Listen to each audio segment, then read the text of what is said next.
This is the most recognizable painting in the world.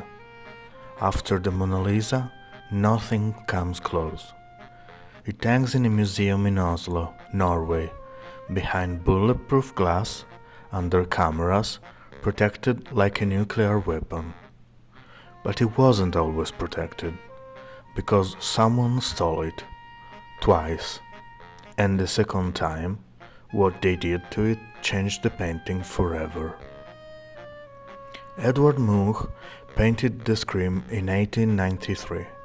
He was Norwegian, troubled, obsessed with capturing emotions, not just feeling them, but making the world see them.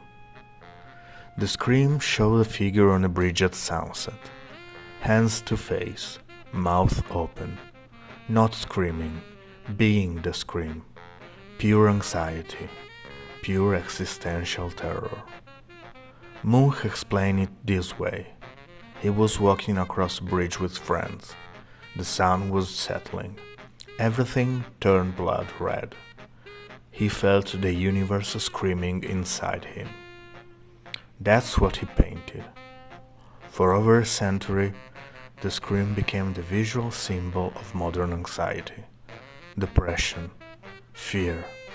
Every psychology textbook used it. Every movie about mental illness referenced it. It became the image of the 20th century.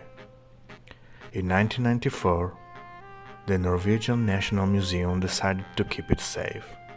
They locked it in their vault in Oslo, behind reinforced doors, under constant surveillance. But security can be broken, and someone discovered how.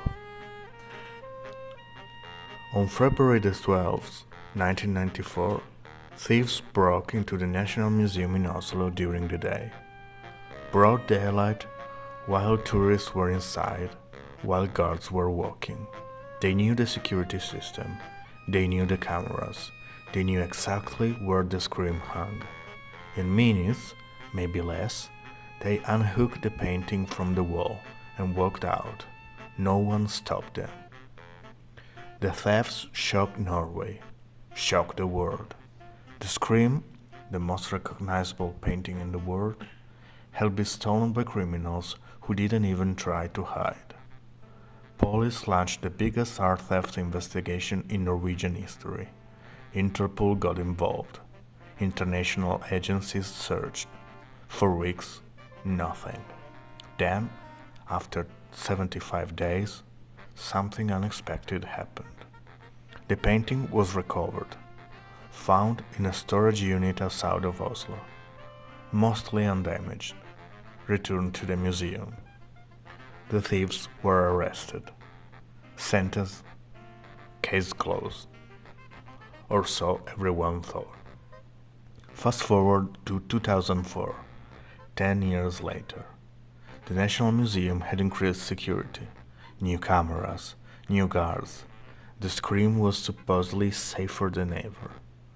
But on August the 22nd, 2004, in broad daylight, during museum hours, it happened again. This time it was bolder. A team of two thieves, masked, walk into the museum, acting like tourists. They walked to the room where the Scream was displayed behind glass. And then they did something unexpected. They grabbed the painting right off the wall and ran. 50 seconds. That's how long it took. They ran outside. A car was waiting. They drove away. Witnesses saw them leave. They didn't saw the faces, but it was too fast, too brazen. Security couldn't respond. The Scream was gone again. This time, the theft was different. This time, the thieves didn't care about being careful. They didn't care about protecting the painting. They ripped it off the wall and ran like they were stealing a bicycle, not a masterpiece worth millions. When they grabbed it, the painting was damaged, torn, scraped. After 111 years of existence, it was hard. The Norwegian police knew this wasn't random crime. This was organized, professional, possibly connected to Russian or Eastern European criminal networks. But for 2 years, the scream disappeared. There were theories, whispers. Some believe it was in a private collection, hidden by a Russian oligarch. Meanwhile, in Oslo, the museum displayed a placard. The scream is temporarily unavailable. In 2006, 2 years after the thefts, a tip came in. Police raided the location outside Oslo, and there it was, damaged, scrapped, torn in one corner, but alive, recovered. The thieves were arrested. The investigation revealed connection to organized crime networks, but the painting changed. The damage was permanent.